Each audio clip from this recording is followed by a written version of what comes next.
Eu costumo chamar isso, nós estamos vivendo 2 fins de ciclos, né? Entendendo o ciclo, esse período de tempo em que os acontecimentos, tanto na política como na economia, têm uma certa continuidade, né? Ele tem uma dinâmica que leva ele a se repetir, né? E, tanto na economia como na política, o grande desafio dos analistas ou de quem participa desse jogo é ter a capacidade de identificar fim de ciclo, certo? De você se antecipar a um fim de um determinado ciclo que está acontecendo. E isso é muito difícil, né? Principalmente para os atores políticos, porque uma dinâmica... Isso, se você quiser, tem 4 ou 5 exemplos históricos clássicos de um ciclo de hegemonia que se desenvolve e chega numa hora, entra em colapso. E quando você olha esses 4 ou 5 que aconteceram em outros países, é o ciclo do PT aqui. E graças a Deus para nós, eles tiveram a mesma incapacidade de perceber um fim de ciclo que outros tiveram. Vou citar aqui só como exemplo, são clássicos, o Filipe Soares na Espanha, né, nos anos 80. O Filipe Soares foi um jovem socialista que rompeu com o passado comunista do Partido Socialista Espanhol, pegou um momento favorável de unificação europeia, aquele negócio todo, fez um governo extraordinário. A Espanha mudou de patamar de qualidade de vida e ele ficou lá 12 anos, 13 anos. E acabou como acabou isso aqui. Acabou com corrupção, certo? Mesmo sendo um partido que se apresentava como um partido da ética, igualzinho o nosso PT aqui, certo? Foi contaminado e o colapso definitivo da hegemonia política veio com o colapso ou a mudança de ciclo da economia, que é, normalmente, a grande relação que existe entre economia e política, né? No mundo, nas economias, nas sociedades modernas, né? Depois você teve um outro que é muito interessante, é o Tony Blair, na Inglaterra, né? Que tem um perfil muito parecido. O Partido Trabalhista inglês era um partido até mais... não era comunista como o espanhol, mas era um socialismo daquele bem clássico, duro, né? O Tony Blair consegue fazer uma revirada de valores no Partido Trabalhista, moderniza o Partido Trabalhista, exatamente que o PT, exatamente, é o mesmo perfil do PT, com o Meirelles, aquele negócio, dá um cunho na gestão da política econômica capitalista ou de mercado, né? Pega também um período de bonança e constrói uma hegemonia, e foi reeleito, não sei, 3 vezes lá. De novo, o mesmo ciclo, certo? Quer dizer, no caso do Tony Blair, não foi a corrupção a causa, a semente do colapso dele, mas foi o fato de fazer... E aí, esses ciclos todos têm o seguinte, o sujeito começa a ter um ego que vai subindo, aí ele perde toda a capacidade de enxergar coisas que até no passado ele enxergava. O Tony Blair foi isso e resolveu fazer uma aliança maluca com o Bush, lá, os americanos, certo? A economia perdeu o vigor e aí houve o colapso. E ele hoje, coitado, não consegue ter um evento público sem que seja vaiado, aquele negócio todo, né? O PT foi a mesma coisa, certo? O PT pegou um ciclo econômico favorável, depois de um período de ajuste da economia feito pelo Fernando Henrique, né? Aqui eu acho que eu já posso mostrar. Aqui, ó. Esse é o melhor. Se eu tivesse que escolher um quadro para mostrar o ciclo petista, é esse aí. É o termos de troca, né? O que é o termos de troca? É uma relação simples entre o preço dos produtos que o Brasil exporta e o preço dos produtos que o Brasil importa, né? Você vê, historicamente, sempre esteve próximo daquela linha vermelha, que quer dizer o seguinte, olha, o Brasil exporta $100 e com esses $100 consegue importar também $100. É neutro. Olha o que acontece no período do Lula, né? Pelo menos no período final. Isso vai a 130. Quer dizer o seguinte, e aí já é Dilma, né? Porque é 2011, 2012. Quer dizer o seguinte, o Brasil, para cada $100 que a gente exportava dos nossos produtos, a gente conseguia importar $130 dos produtos que a gente importa. É um ganho de renda extraordinário. Quer dizer, e isso aqui foi uma das coisas que financiou realmente, quer dizer, o ciclo petista. Tem outros, mas este... E tanto que quando o Lula e a Dilma falam que a culpa é do setor externo, tem uma certa razão. Certo? Esse ciclo que foi provocado pela China, quer dizer, ele mudou no final. Mas, espera aí, a obrigação mínima de alguém ter percebido isso. Certo? Mas quem vinha acompanhando isso e outros. Quer dizer, então, quer dizer o seguinte, o ciclo econômico do PT, que se iniciou por um fator externo ocasional, que foi a política econômica da China e o preço das commodities disparando, certo? Ele geriu bem. O período do Lula é bem gerido do ponto de vista macro, certo? E aproveitou esse vento de cauda, né? E nós navegamos, a sociedade brasileira navegou num período aí extraordinário de ganho de renda, ganho de emprego, ganho de qualquer coisa, consumo, né? O problema é que, realmente, a partir de 2012, 2013, o efeito China começa a diminuir, e você vê que hoje nós voltamos, em termos de troca, ao que tinha o começo do governo Lula. Quer dizer, por isso estou dizendo, está o ciclo completo. E esse ciclo completo, nos termos de troca, tem uma correspondência no ciclo doméstico, depois a gente vai ver.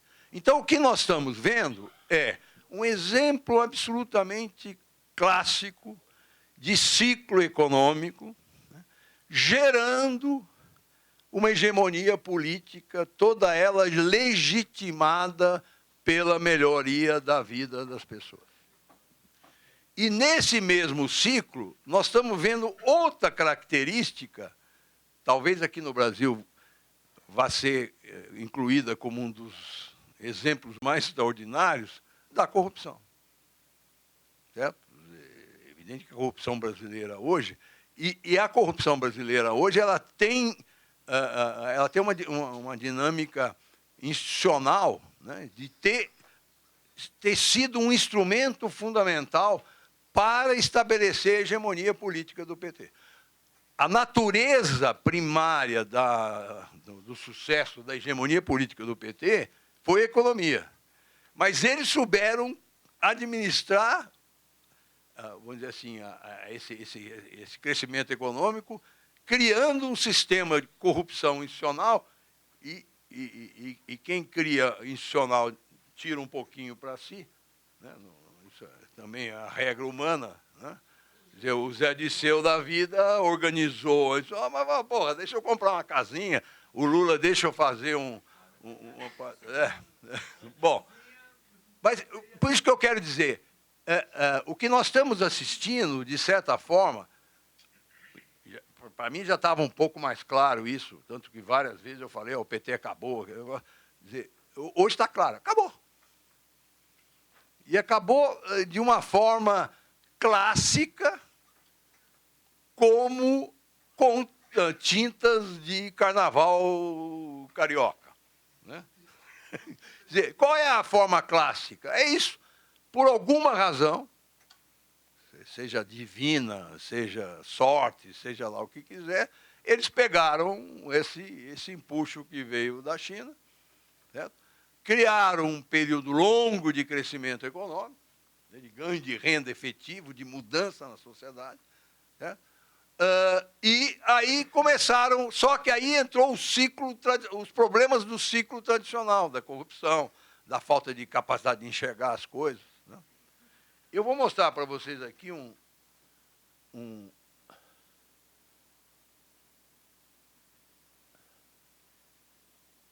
se eu acho aqui.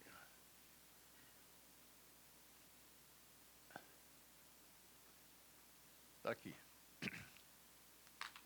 Esse gráfico, ele mostra, ele pega, para mim, a melhor indicação, o melhor link entre economia e política no Brasil chama-se venda ao varejo. Por uma razão muito simples. O brasileiro é um consumidor voraz. Né? E a média dos brasileiros, a felicidade vem... Né? Eu, outro dia, fui viajar para a Inglaterra, já numa situação não tão brilhante. Eu nunca vi um monte de gente chegando no aeroporto e indo direto para o free shop na saída.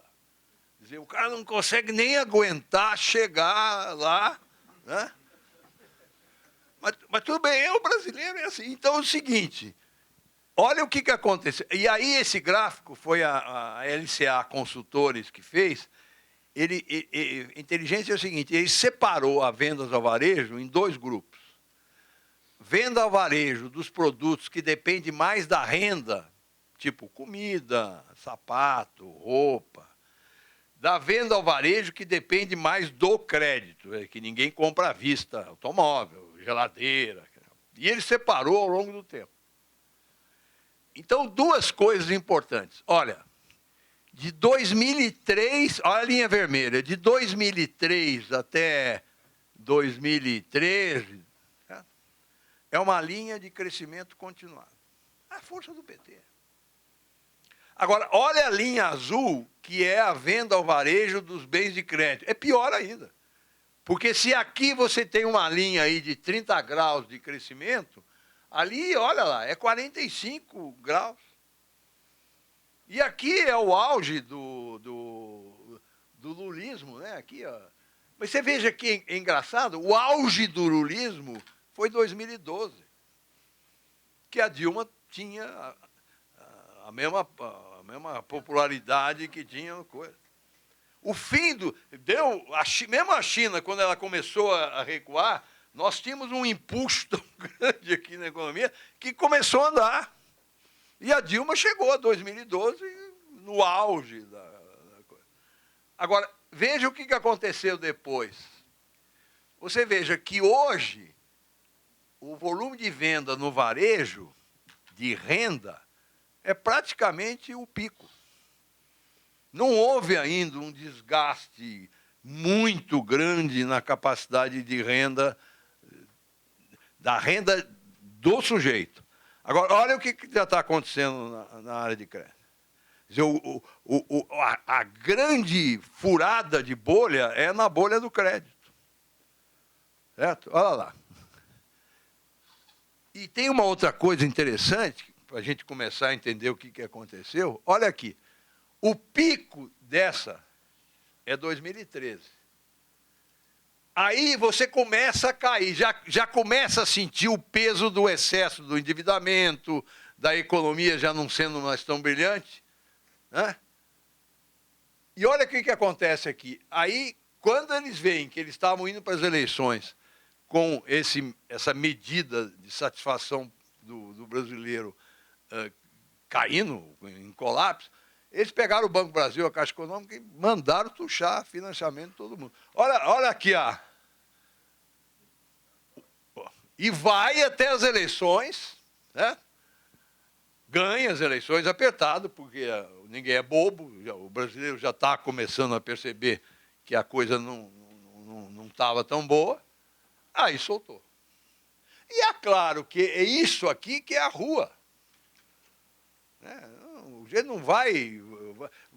O que movimenta a rua é essa sensação de ter sido enganado, né? E essa sensação de que as coisas realmente, desse pico até aqui, já é 25% de queda de venda. Então, o que aconteceu? Um ciclo clássico. Para quem olhava com um certo cuidado, o primeiro sinal foi a China, os termos de troca. Eu, particularmente, não esperava que o termo de troca da China caísse do jeito que caiu, achei que ia dar uma reduzida, mas hoje a gente sabe que nós voltamos ao início do governo Lula. Né? E aí o que acontece?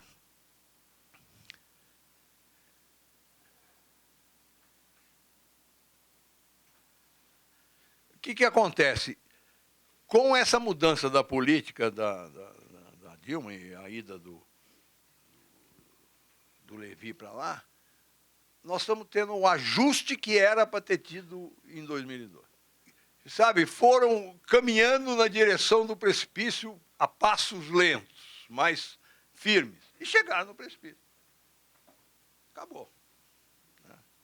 Agora, como o ciclo de hegemonia política era totalmente dependente do ciclo da economia, certo? Agravada ainda pela eleição do ano passado, em que aí entra o Lava Jato. Mas, o que acontece? Você cortou a hegemonia petista. Certo? Então, o ciclo de hegemonia, quer dizer, termina, né? Porque aí sim entra o Lava Jato. Você tem aí o disclosure das entranhas, né, do que era a maneira petista de governar. Eu, particularmente, não tinha... A gente tinha. Todo mundo que trabalha no mercado sabia. Petrobras, tinha lá um cara que falou assim, Petrobras, se você não der gorjeta para o ascensorista, ele te deixa no andar errado. Mas eu pensei que era uma gorjetinha. Aí, quando você vê o tal do Barus com 100 milhões de dólares numa conta, ninguém podia esperar.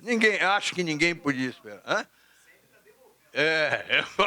Agora, então, o que acontece? Você tem hoje, dizer, um colapso dessa hegemonia política e ninguém se preparou para ela. Ninguém se preparou para ela. Eu não tinha... Não sabe o que faz. Hoje acabou de sair uma notícia que, finalmente, parece que o PSDB se homogeneizou para parar com o negócio do impeachment. Certo? Porque não tem clima. Nós temos que... deixa eu contar para vocês como é que eu vejo a coisa. Para mim, o grau de deterioração ética, técnica, desse último ciclo do PT é muito maior do que eu pensava. Eu dava a eles um certo crédito de eficiência, de gestão das coisas. Porque é o que ficou. Né? A classe, dizer, isso que é outra coisa que é interessante. E que quando a gente começa a discutir isso, normalmente leva a pau para quanto é lado. Tem uma herança boa que o PT deixou aí. Que foi exatamente essa formalização da sociedade brasileira. Certo? Dizer, hoje, 70% dos brasileiros têm contrato de trabalho formal. Lá atrás, era 30%. Essa é a mudança. Mas isso que é engraçado, essa é uma mudança que mata o PT. Porque quando o cara sai do jeito que é informal, e que, portanto, depende de renda do governo e vai para o sujeito que vai trabalhar e, portanto, o governo tira dinheiro dele, essa mudança é que começou a destruir o PT. E é essa mudança que vai permitir o Brasil reconstruir um ciclo econômico novo à direita em relação ao PT. Por quê? Porque esse sujeito que... Eu sempre conto a história, já contei aqui o ano passado, essa classe média nova, né? De manhã, imagine eles de manhã tomando café, a filha vai para a escola, a mulher vai trabalhar e o marido vai... A mulher vai ficar em casa, o marido vai trabalhar. O que tem? A televisão é uma LCD, sério, de quantas polegadas, né? A menina está com um celular ali, um pede, não sei o que lá. Certo? A mulher vira para o marido e fala, olha, meu filho, não se esqueça que a prestação da CVC vence hoje, não vai deixar de pagar, porque eu quero fazer um cruzeiro marítimo no fim do ano. Naquela maluquice daqui, tudo bem, de cada um gosto, não se discute. Né? E aí, quando o sujeito vai embora, vai trabalhar, o tempo do ônibus, o aperto do ônibus, do metrô, do trem, é exatamente o mesmo. Quer dizer, este período criou um conflito entre o lado privado desse pessoal que se formalizou e o lado público. Eu sempre digo, a Constituição de 88, que todo mundo desce o cacete com razão, refletia a sociedade de 88, que tinha 70% de pessoas que viviam na informalidade. Então, aquele negócio, direito à escola, direito a transporte, direito... Era uma coisa que refletia a dinâmica da sociedade. Eu não tenho dúvida que daqui a alguns anos, nós vamos ter condições de reescrever a Constituição e por dizendo que a gente tem que ter essa capacidade de leitura. Vamos dizer assim, o socialista chique, né, nada mais é do que uma pessoa um pouco mais cínica, certo? Em relação à ideologia. Cínica em que sentido? Quer dizer, você tem que administrar um país como o nosso, quer dizer, com uma agenda que você acha que é correta, mas essa agenda tem que ser adaptada às condições de você conseguir vender isso para a sociedade. Evidente que eu não sou para achar que nós vamos entrar num ciclo de um arranjo fiscal absoluto, de aposentado só depois de 70 anos, mas não sei o quê, mas não sei o quê. Não vai, porque isso não passa na sociedade. Mas certamente nós conseguimos, que foi o que o Fernando Henrique fez com a reforma fiscal dele. Certo? Nós vamos caminhar efetivamente por um eixo político novo que vai ser construído em cima do desastre que foi o PT. Hoje fica muito mais fácil para você conversar com as pessoas e dizer o seguinte, olha a responsabilidade fiscal ao que levou. Porque hoje todo mundo está fazendo essa ligação. Quer dizer que a crise hoje, o desemprego, a inflação, está relacionada à pedalada fiscal. Certo? Então, você abre um espaço na sociedade para que você caminhe numa direção de um arranjo fiscal mais sólido do que nós temos hoje.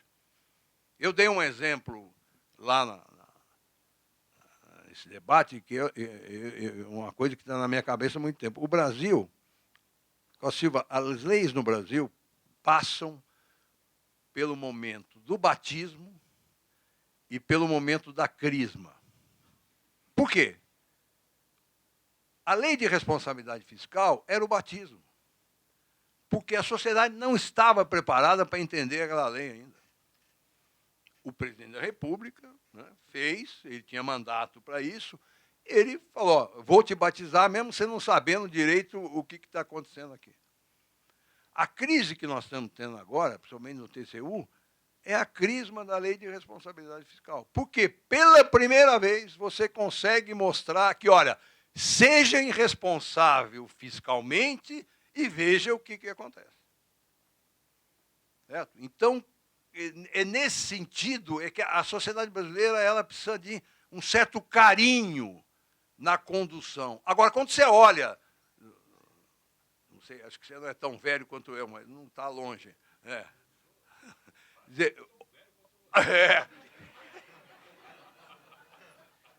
Olha a época do Sarney e o eixo do que aconteceu no Brasil, vocês que não viveram aquele momento. O Brasil, diferente de outros países hermanos nossos, ele é um país que entra em crise. A solução da crise é sempre para cima, não é para baixo. Isso vem desde os militares. Certo? Veja que os militares começaram aquela abertura. O fim da hegemonia política dos militares foi administrada para dar espaço a uma hegemonia política de democracia. Não, é desde Getúlio. Isso. É isso. O Perón. A Argentina hoje é pior do que... Porque o Brasil teve 3 períodos longos de hegemonia política. O Getúlio ditador, né, vai de 30 até 45, são 15 anos. O regime militar, que vai de 64 até 80, porque o governo do Figueiredo já não era um esculacho tão grande que já não pode ser considerado uma ditadura militar, já era uma transição. E o Lula agora. São os 3 momentos que nós temos. Certo? E o risco maior da hegemonia política, principalmente agora do Lula, foi aqui, 2014. 2014, se eles quisessem reformar a Constituição, mandar prender quem não pensa como eles, fechar, fazia, porque estava no pico da felicidade da nação. Certo? Eu imagino o Lula vendo aquele boneco, né? E não é vendo o boneco, sabendo que no mundo todo apareceu o boneco. Mundo inteiro. Certo? Quer dizer, não, mas agora, então tudo bem. O que eu tenho dito? Olha, eu não falo mais mal do PT, nem do Lula, nem da corrupção. Por quê? Porque não interessa mais. Isso agora é um problema da polícia, dos procuradores e da justiça, que vão cuidar deles. Nós temos que nos preocupar agora é o seguinte, como é que nós saímos dessa que tem aqui? Por quê? Porque nós estamos numa armadilha, porque a mulher foi eleita recentemente, né? A economia desandou e vai continuar desandando, né? A sociedade não aceita ela, né? Mas você tem você não pode jogar fora a democracia, você não pode jogar fora as leis. Então, agora, o que acontece? O que você começa a perceber é que a sociedade hoje está começando a se articular para encontrar uma solução de transição que seja menos traumática. Você vê, ontem, por exemplo, foram todas as confederações da indústria, da agricultura. Né? Por quê? Porque está começando a pegar pesado na economia. Certo? Tinha esse problema do PSDB, eu não li a matéria, mas está no Estado, deve estar nos outros também, de que havia, como sempre no meu partido, uma grande divergência do que fazer. O Aécio corretamente sabe que se tiver uma eleição agora, ele tem 60% dos votos, porque ele vai ter os votos que ele teve, mas o pessoal que votou na Dilma em dúvida falou, agora crava o Aécio direto. Certo?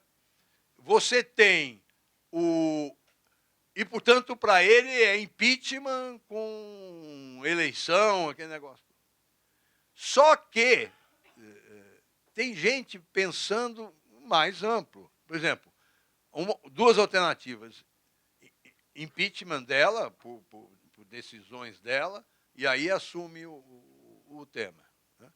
Agora, o Temer, assumindo agora, ele vai ter que sofrer com a economia mais 1 ano e meio. Então, o PMDB quer o quê? Corretamente. Vamos criar uma governabilidade e deixar essa mulher sangrar até as eleições do ano que vem. Né? Outubro do ano que vem tem as eleições municipais. Né? Embora seja eleição municipal, ela vai estar totalmente centrada na crítica ao PT e a Lula. Certo? Qualquer imbecil que vai ser candidato a prefeito vai ter um discurso, temos que acabar com isso. Então, o clima da eleição é um clima de um plebiscito.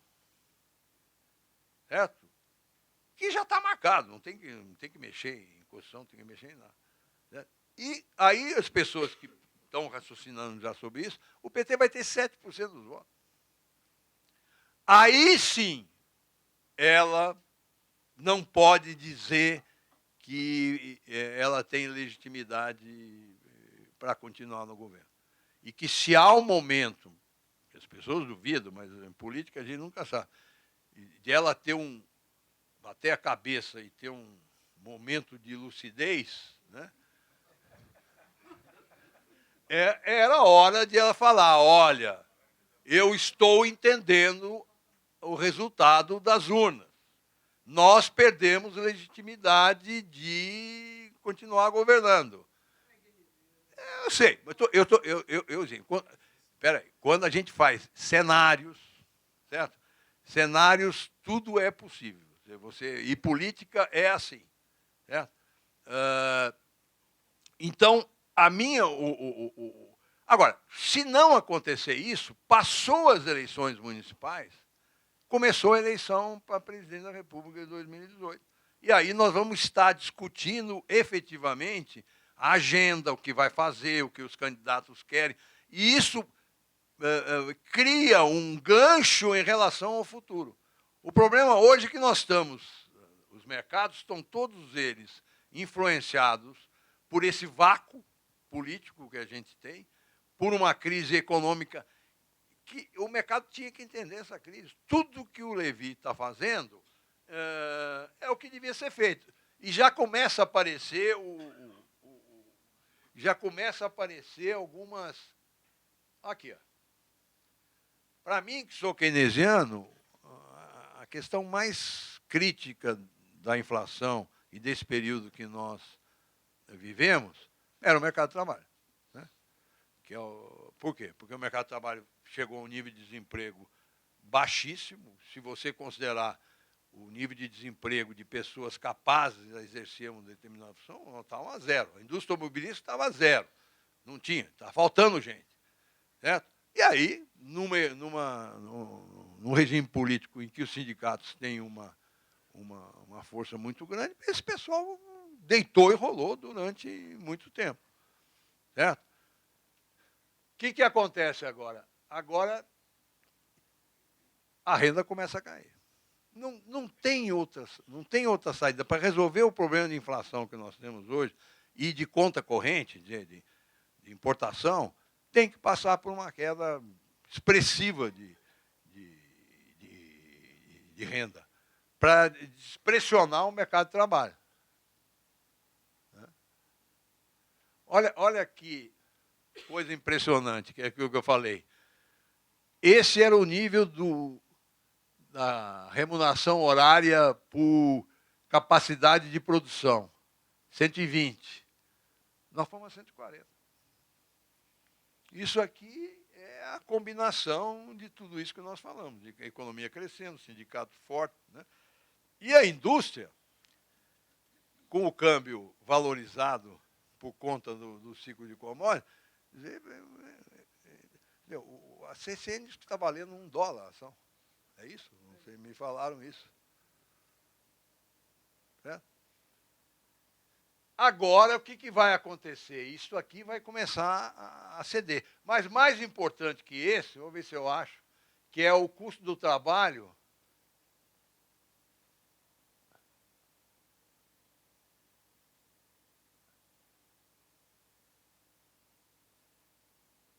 Isso aqui é aqueles 5% que nós vimos. Né? Olha aqui o crescimento real do rendimento médio nesse período todo. Era 3%, 4% ao ano. É o céu, era a coisa, melhor solução. Deixa eu ver se eu acho. Aqui, ó. Isso aqui é a indústria. A folha de pagamento real da indústria. Olha aqui, subiu 40% nesse período que está aqui. Não há quem aguente uma coisa dessa. Né?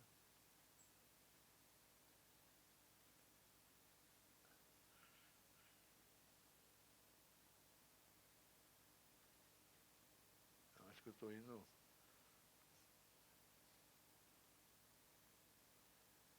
Tem um gráfico que é... Bom, que é o salário em dólar. Esse tem uma correção bastante grande, por quê? Porque o mercado de trabalho começou a cair, a correção do salário, e o dólar deu essa esticada. Então, o custo da mão de obra para a indústria, que é quem é afetado pelas importações, já deu uma melhora substantiva. Isso que eu quero dizer. Hoje, o ajuste econômico nosso é arroz com feijão. É o padrão do que devia fazer.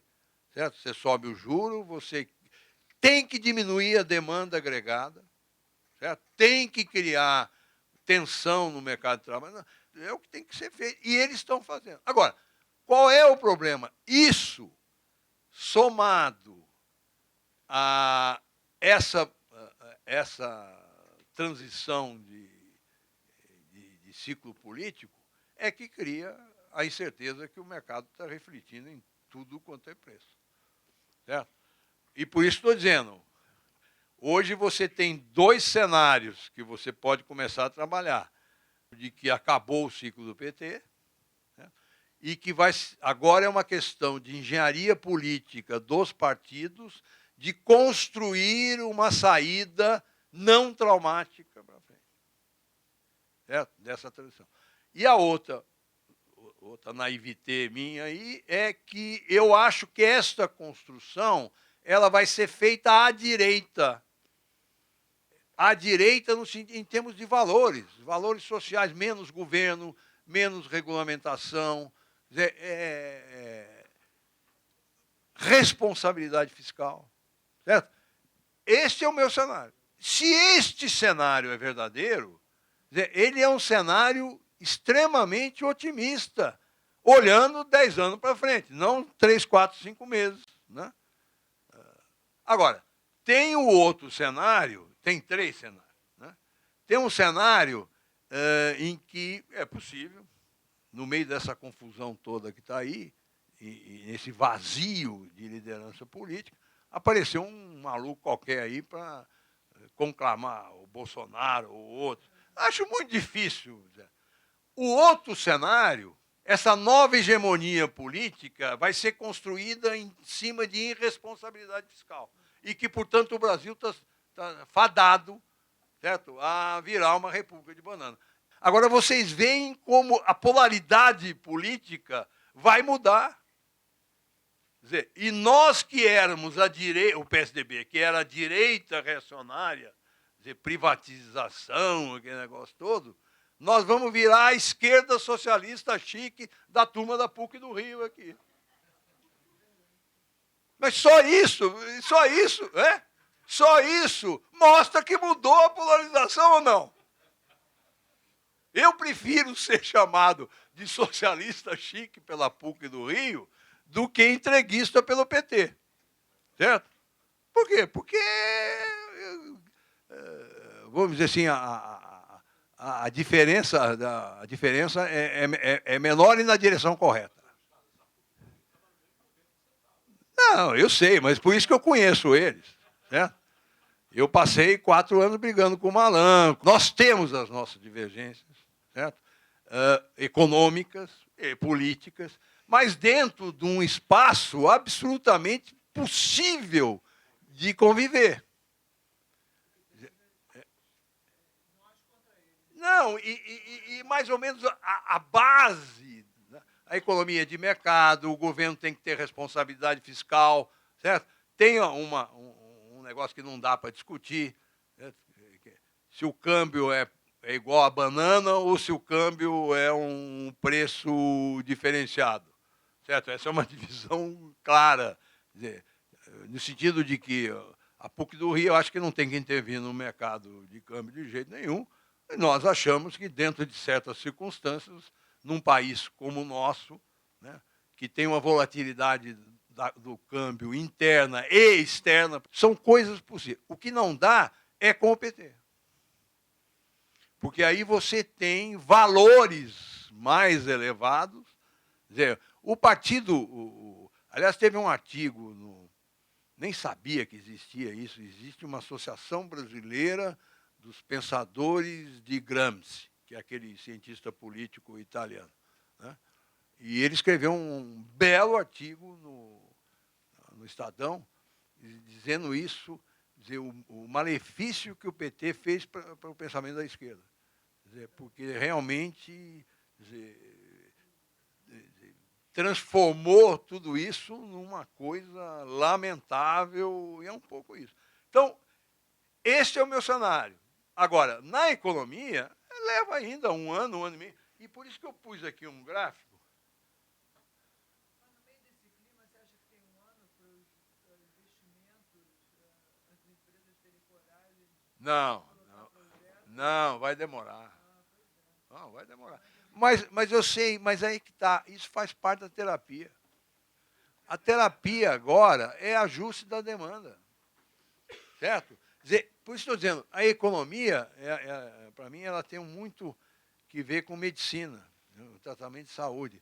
Quer dizer, você tem protocolos e que há sempre uma tendência de que, olha, você fala assim, olha, a inflação está começando a ceder. É, mas o PIB também. Óbvio, meu filho, por que você acha que a inflação está cedendo? Entende? Não dá para você chupar cana e assobiar ao mesmo tempo. Tem um protocolo. O protocolo que nós estamos é o seguinte, um corte na demanda. Certo? E quando você corta a demanda, você corta o investimento. Certo? Porque, por exemplo, quem é que vai investir em setores que estão aí com capacidade ociosa? Imóvel, por exemplo, que está sobrando. Né? Os chineses vão comprar. Hã? Não, os chineses... Ah. Agora, como é que você alcança esse equilíbrio de longo prazo, pelo menos com o Estado sendo 40% sugando dinheiro, não só a Previdência, né? É pauta bomba. Não, você vai ter que trabalhar com isso. Né? Eu estou dizendo, nós vamos ter uma segunda geração de reforma fiscal. Em cima, eu participei de duas. Eu, quando tinha 40 anos, eu era diretor do Banco Central. Naquela época, vocês nem imaginam como é que era. Não tinha... O Banco do Brasil tinha uma conta movimento no Banco Central, que no fim do dia ele sacava e no dia seguinte o Banco Central tinha que se virar para enxugar a moeda que tem lá.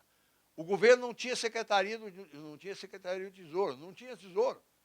Cada um soltava um aviso de gasto, não sei o que lá. Certo? Um banco não podia depositar no outro. Tinha que depositar no Banco do Brasil, para o dinheiro ficar no Banco do Brasil. Nós fizemos uma primeira rodada. Né? O Fernando Henrique fez uma rodada complementar. Lei de responsabilidade fiscal.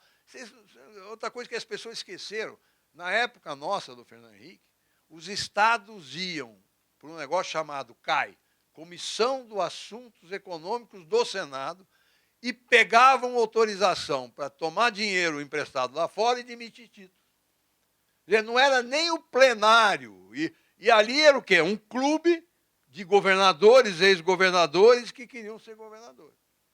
Hoje não pode mais. Então, nós vamos ter agora uma terceira. É assim. Mas o que você fala é muito assim, a gestão financeira, quase falando de tesouro. Estou falando o seguinte, no Rio acho que isso é uma coisa muito clara para todos nós que temos filhos, assim, a molecada hoje quer fazer concurso público.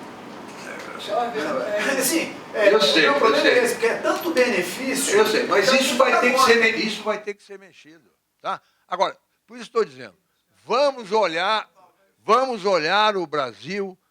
Eu sei que não é todo mundo que aceita isso, mas você tem que olhar o Brasil no longo prazo, para você entender o que vem acontecendo. Quando você fica olhando no dia a dia, realmente você fica possesso das coisas.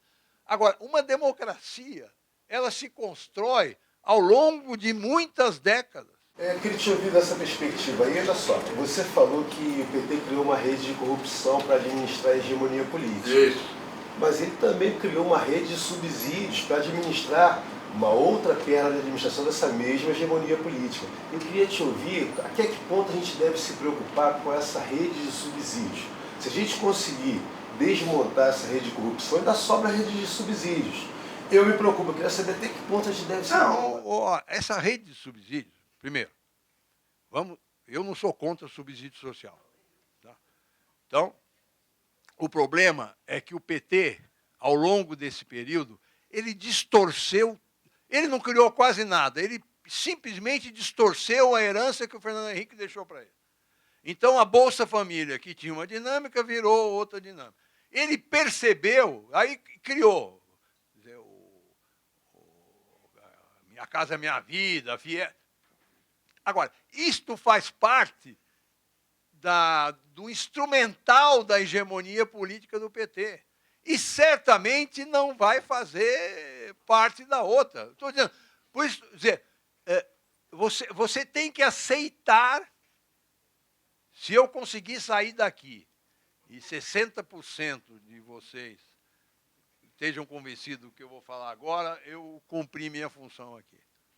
Vocês têm que aceitar que nós estamos vivendo uma transição de uma hegemonia política à esquerda, certo?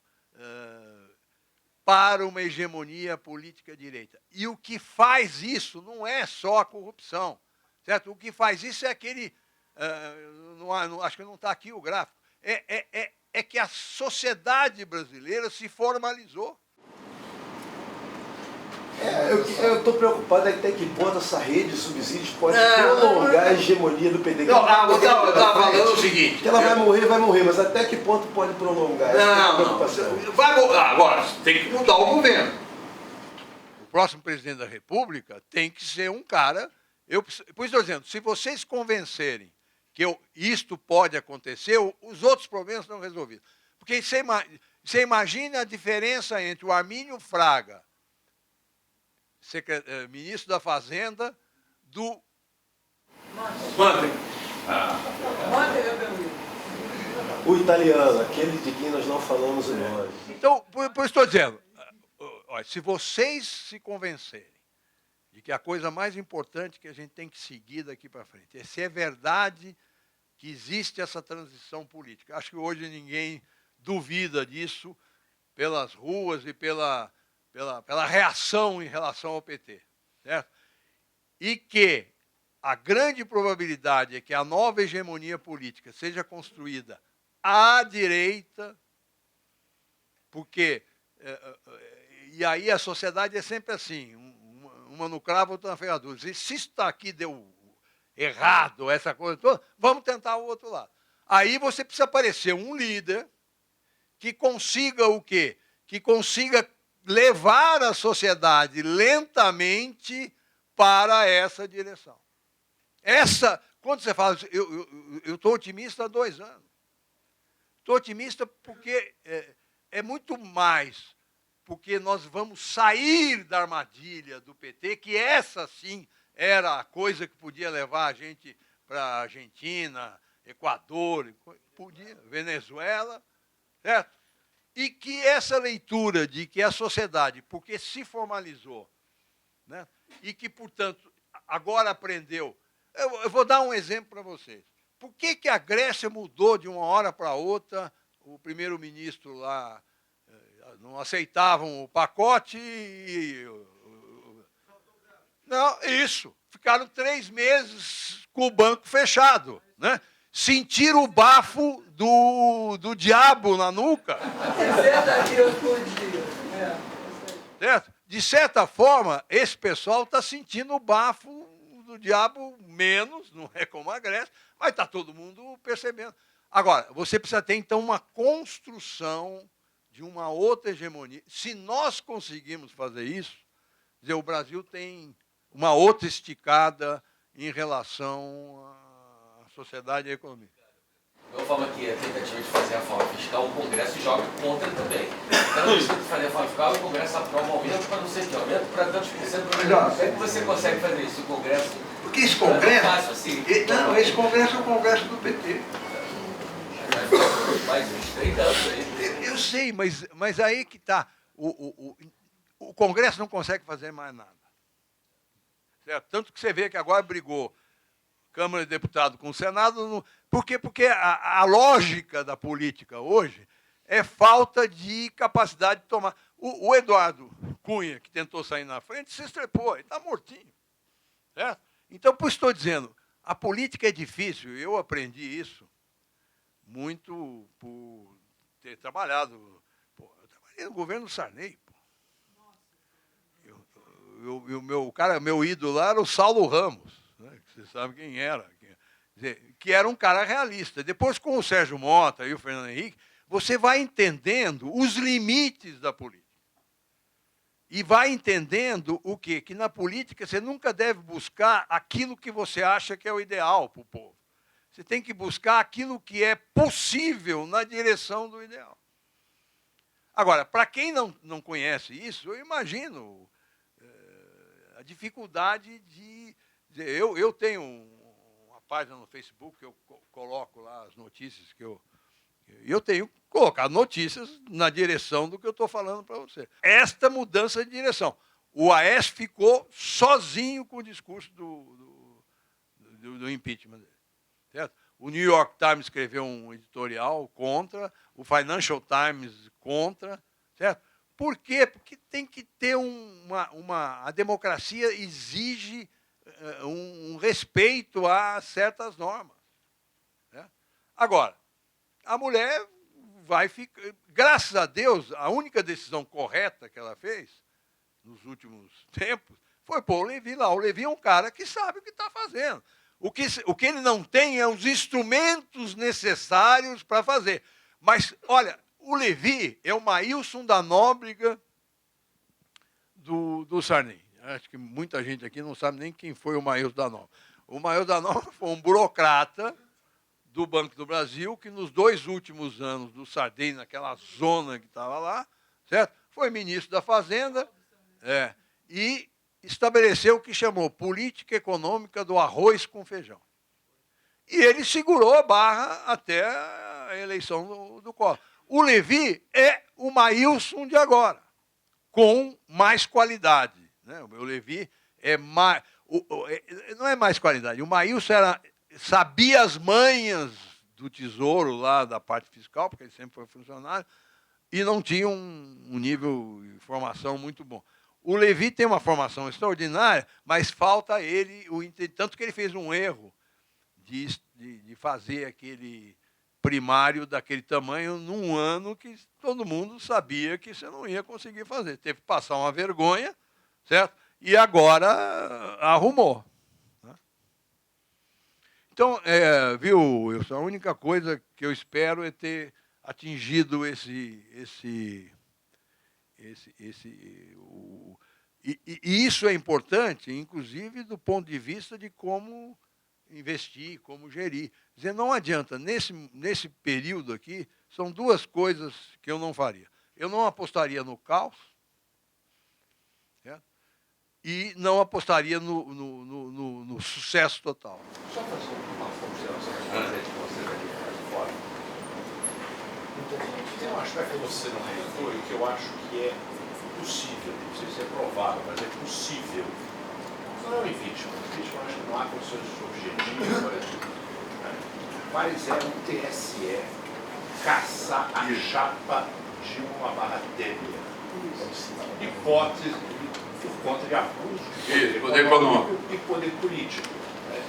E aí você falou que entra o segundo candidato. Aí, de acordo com a jurisprudência do TSE, no caso Jackson Lago, Rosiana Sarney, Cássio Cunha Lima, aquele sujeito que foi governador do Maranhão, assume a segunda chapa. Porque a presunção do TSE é que a eleição foi válida. Mas os votos são nulos. Os votos são nulos, portanto, assume. Neste caso, e o TSE hoje tem uma composição que não é favorável à presidência da República. Você tem o Gilmar Mendes, você tem o Fux, você tem o Noronha, né? E você tem o Toffoli, que não se dá com a Dilma. Não se dá com a Dilma, não gosta dela. Né? E tem outros 3 ministros, 2 advogados e um que é o presidente do STJ, que eu não sei desse STJ exatamente com a posição. Ou seja, isto, não sei se é possível, mas é uma hipótese que pode ocorrer e esse assunto está andando no TSE. Nesse quadro, como é que você veria o Aécio assumindo, ou o PSDB assumindo um governo, um rabo de governo, no meio dessa situação, sem que o ajuste fiscal estivesse concluído? Ele vai sofrer, certo? Como eu digo, ele tem um certo tempo, ele tem um certo tempo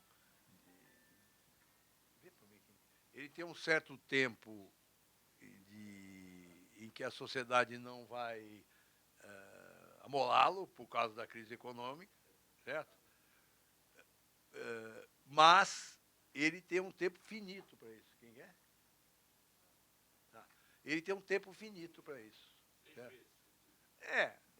Mas também eu acho que os primeiros sinais positivos desse ajuste devem vir a partir de março, abril do ano que vem.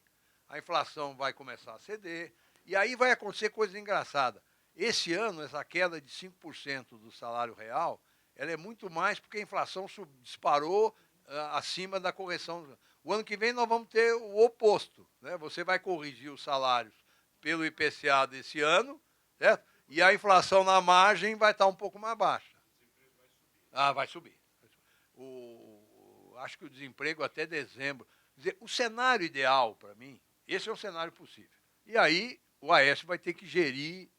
O que ele vai ter que fazer? Ele vai ter que não começar chutando o pau da barraca, né?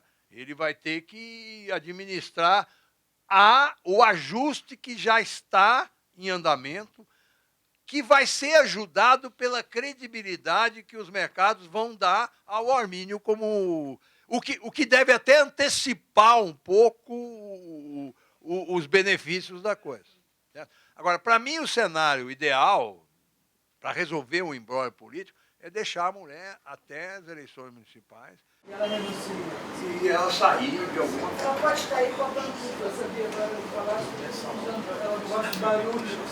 Todo mundo de pantufa. Mas eu acho que o risco da preocupação de todo mundo é a memória. Assim, que até o final, até 2018, ela arruma uma medida popular ali. Não tem espaço para isso. Não tem. Isso olha os outros casos de fim de hegemonia política dos outros países. Quando quebra o cristal, não tem jeito. Por quê? Porque uma das coisas que eu li é que, quando essa hegemonia é muito longa, dizer, a sociedade já cansou da pessoa que está lá, já não aguenta, que nem o Lula, ninguém aguenta mais aquela conversinha, aquele negócio todo. Então, quando há mas não tem ainda um fato concreto para que a sociedade, em conjuntos, manifeste essa repulsa, vamos dizer assim. Certo? Agora, quando acontece, aí acabou. Quer dizer, por isso estou dizendo, vale a pena ler sobre esses casos, porque é muito padrão. Quer dizer, ele começa pela economia, sempre, termina pela economia, mas precisa de um catalisador. Quer dizer, no caso do Blair, foi o inglês não gosta do americano, se acha superior ao americano, e ele foi acusado de ser um cachorrinho poodle do... Doutor Santos, como é que você vê essa postura do PSDB votando algumas medidas que o próprio PSDB tinha aprovado no passado recentemente? Quer dizer? É uma irresponsabilidade. O problema do PSDB é que chamam agora de cabeça preta, cabeça branca, não sei o que. Tem uma geração nova, né, que são filhos ou netos de líderes passados. O fato de ser filho não quer dizer absolutamente nada. Certo?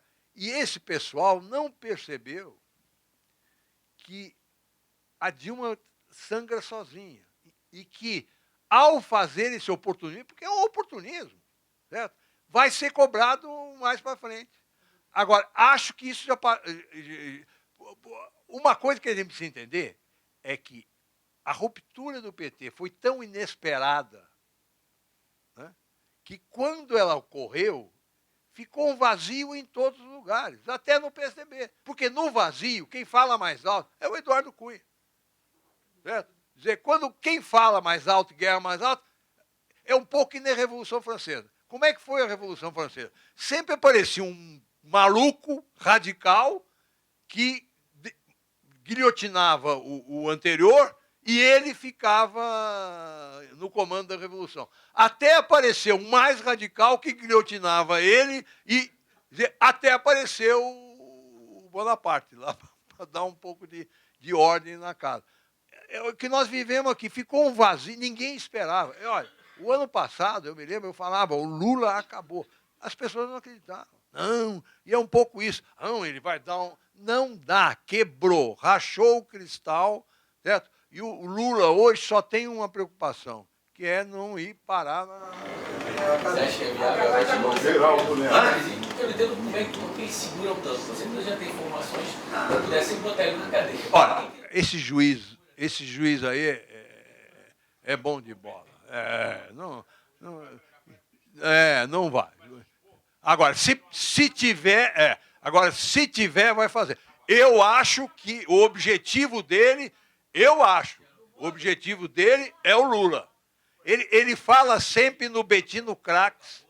O Bettino Craxi era o líder do Partido Socialista Italiano, na Mãos Limpas, certo?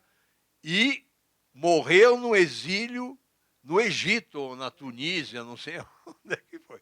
E ele sempre fala disso. Eu acho que o sonho de consumo do Moro é o Lula. Dizem que ele bate na mão com 4 dedos. Quero saber. Esse ocorre. Tá bom? Obrigado. Luiz Carlos, obrigado a todos.